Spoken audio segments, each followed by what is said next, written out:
7:17, un gran tema a continuación con nuestra próxima invitada, Sasha Kakurri, licenciada en Estudios Internacionales, abogada especialista en negocios y finanzas internacionales, coordinadora académica del Centro de Investigación de Asuntos Estratégicos Globales.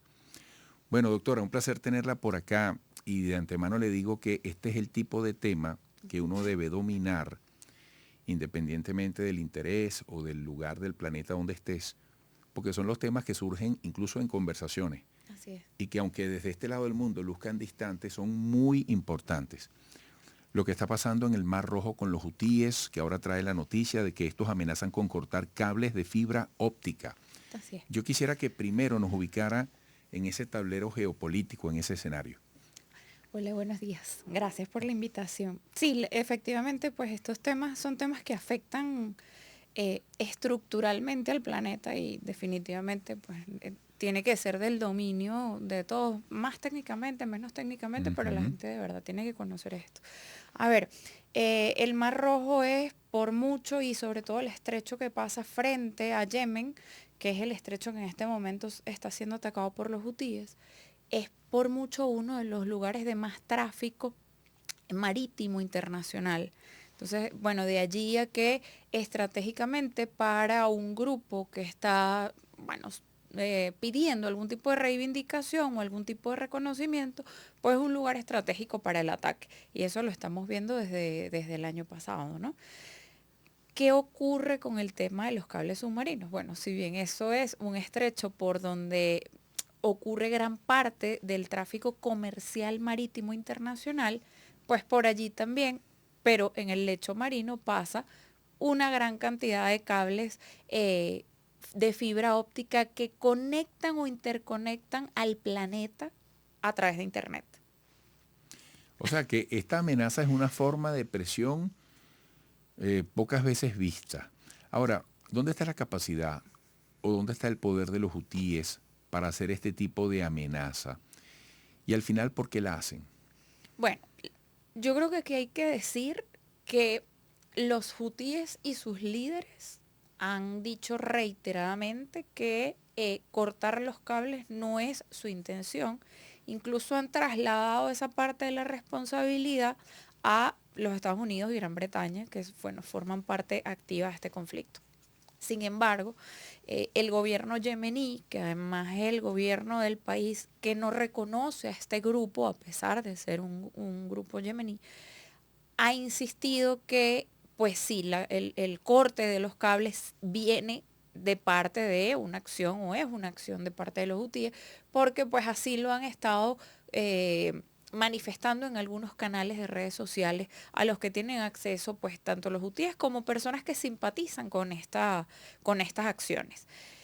El poder que tienen, bueno, nosotros hemos visto a lo largo del desarrollo de este conflicto cómo estas personas o cómo estos grupos han sido capaces de bombardear, cómo han sido capaces de atacar barcos. Incluso en este momento se está hundiendo un barco británico con bandera de Belice en el Mar Rojo. En este momento un barco que transporta fertilizantes y que además, bueno, para los entendidos en la materia ambiental va a dejar una gran huella de contaminación, no solo por lo que contiene, sino además por todo el combustible que se está generando, el bote de combustible que se está generando en el mar.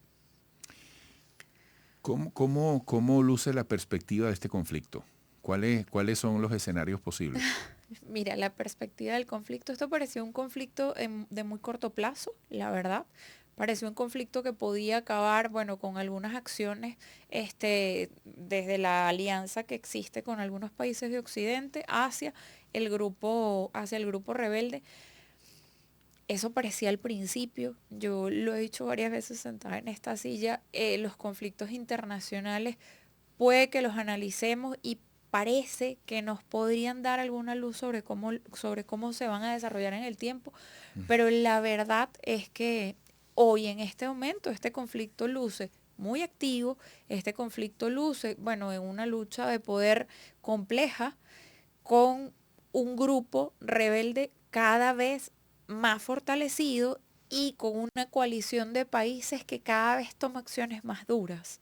Entonces, de tener la posibilidad de decir que faltan 3 semanas, que faltan 3 meses, a mí me parece muy arriesgado, porque la verdad es que al principio lo veíamos muchos como un conflicto en el corto tiempo, pero ya pues el tiempo ha dicho que no acabó tan rápido. Ahora, cuando uno hace una amenaza, uno corre el riesgo de que la contraparte no responda a tu interés Así, y entonces tú tienes esa amenaza en las manos y tienes que decidir qué haces con esta, ¿no? así es. ¿De qué depende que los hutíes no cumplan esa amenaza? Bueno, por parte de las distintas coaliciones que tomen interés en el asunto, incluyendo Inglaterra, Estados Unidos, porque por ahí debe ir un poco, entre comillas, la solución, ¿no? Sí, bueno, ahí hay una coalición de países que además son los países que han sido mayormente afectados por el cierre o por eh, sí, el cierre del paso por el Mar Rojo. ¿Qué países están afectados por allí? Bueno, los que comercian generalmente petróleo, gas, etcétera.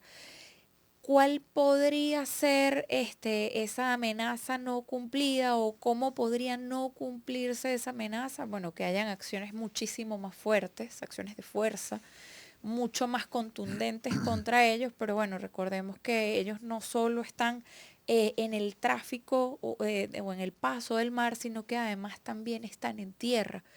Y atacar tierra, y lo hemos visto, bueno, en los últimos conflictos, atacar tierra supone o presupone incluso tocar gente que no tiene nada que ver con el conflicto, que esto es, pues esta es la gran condena que creo que todos tenemos frente a este tipo de cosas. Lamentablemente aquí la consecuencia no solo es hacia estos grupos que han decidido tomar esta acción y evidentemente las consecuencias han decidido absorberla, sino que bueno, un ataque a tierra en puntos donde se sepa que esta gente está operando, pues también podría generar algún tipo de consecuencias graves para pues las personas que están allí no tienen absolutamente nada que ver con el conflicto, los civiles que hacen vida en esas áreas, sobre todo en tierra.